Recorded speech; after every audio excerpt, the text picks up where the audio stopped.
Did you ever seen these pictures? Nah, me too. But now, we won't talk about that. We will talk about this. This is termokimia. Hah? Termokimia? Apa sih itu termokimia? Nah, pertanyaan kalian akan terjawab dalam video ini. Tapi sebelum kita mulai videonya, kenalan dulu yuk sama anggota kami. Ada Anglelia Karista, Atira Natasha, kemudian dari Salim. Loh, kok cuma 3 anggota? Yang lainnya mana? Oke, kita masuk ke slide berikutnya. Ada Muhammad Febri Setiawan, Nadia Ananda Cantika Sari, dan yang terakhir, Salsabila Rahmadani Safitri. Oh iya, kurang satu member. Siapa tuh? Samtlah, Rabi Wahyudi. Apa-apa saja sih yang ada di termokimia? Nah, materi yang akan kami bahas pada video kali ini adalah yang pertama, pengertian, yang kedua, asas kekekalan energi, yang ketiga, persamaan termokimia, dan yang terakhir, entalpi molar. Kok dikit banget sih? Bro, this is our material, not yours. So, jangan ada komplain-komplain ya. Kita langsung masuk aja yuk ke pengertian. Termokimia adalah cabang ilmu kimia yang mempelajari energi yang menyertai perubahan fisika atau reaksi kimia. Tujuan utama termokimia ialah pembentukan kriteria untuk ketentuan penentuan kemungkinan terjadi atau spontanitas dari transformasi yang diperlukan. Sistem merupakan reaksi atau proses yang sedang menjadi pusat perhatian kita. Lingkungan merupakan segala sesuatu yang berada di sekitar sistem. Sistem terbuka yaitu pertukaran materi dan energi. Sistem tertutup yaitu pertukaran energi. Sistem terisolasi yaitu tidak ada pertukaran. Asas kekekalan energi.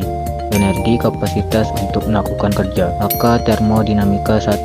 Energi tidak dapat diciptakan atau dimusnahkan, tetapi dapat diubah dari satu bentuk ke bentuk yang lain. Pertukaran energi antara sistem dan lingkungan dapat berupa kalor Q, dan bentuk energi lainnya yang secara kolektif disebut usaha W.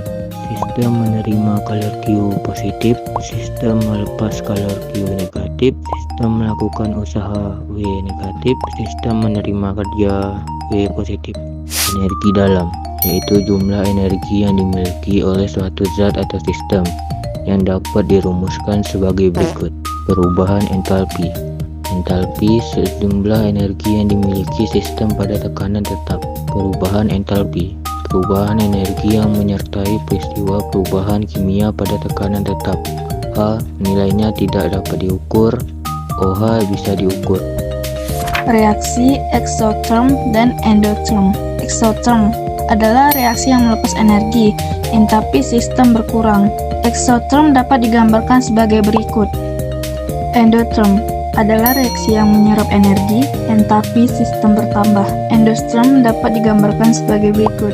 Perbedaan yang pertama, energi. Exotherm dilepas sistem H2 lebih kecil dari H1. Endotherm diterima sistem H1 lebih besar dari H2. Perbedaan yang kedua, suhu lingkungan. Exotherm naik atau panas takhir lebih besar dari tawal. Endotherm turun atau dingin takhir lebih kecil dari tawal. Perbedaan ketiga, delta H reaksi. Exotherm negatif, endotherm positif. Persamaan termokimia, yaitu persamaan reaksi yang mengikuti sertakan perubahan entalpinya. Contohnya sebagai berikut. Entalpi molar, yaitu perubahan entalpi yang terjadi pada keadaan standar atau 298 derajat K atau 25 derajat Celcius, tekanan 1 atm. Pada 1 mol suatu zat dilambangkan dengan delta H kuadrat. Entalpi pembentukan standar delta HF derajat terbagi menjadi 4, yaitu 1 zat dibentuk 1 mol, 2 dibentuk dari unsurnya dalam bentuk standar, 3 umumnya entalpi bernilai negatif, 4 nilai-nilai entalpi terbagi menjadi 3 lagi, yaitu 1 min jika melepas energi, plus jika menerima, 0 jika unsur tersebut sudah terdapat di alam secara alami. Contohnya sebagai berikut. Pada pembentukan etanol dibebaskan energi sebanyak 277,7 kJ dengan entalpi pembentukan sama dengan kalor N gram per mol. mol sama dengan M per mr. Entalpi penguraian delta H derajat D. Terdapat 2 poin di dalam entalpi penguraian delta H derajat D. Yang pertama, kebalikan dari entalpi pembentukan yang dapat dituliskan sebagai berikut. Yang kedua, nilai entalpinya berubah tanda. Entalpi pembakaran. Terdapat 3 poin dalam entalpi pembakaran. Yang pertama, koefisien yang dibakar harus 1 mol. Yang kedua, merupakan reaksi eksotherm. Yang ketiga, C terbakar menjadi CO2, H terbakar menjadi H2O, S terbakar menjadi SO2, E terbakar menjadi NO2. Nah, itu dia penyampaian materi dari kelompok kami. Mohon maaf jika ada kesalahan dalam perkataan maupun ketikan, karena kesempurnaan hanyalah ciptaan Tuhan Yang Maha Esa.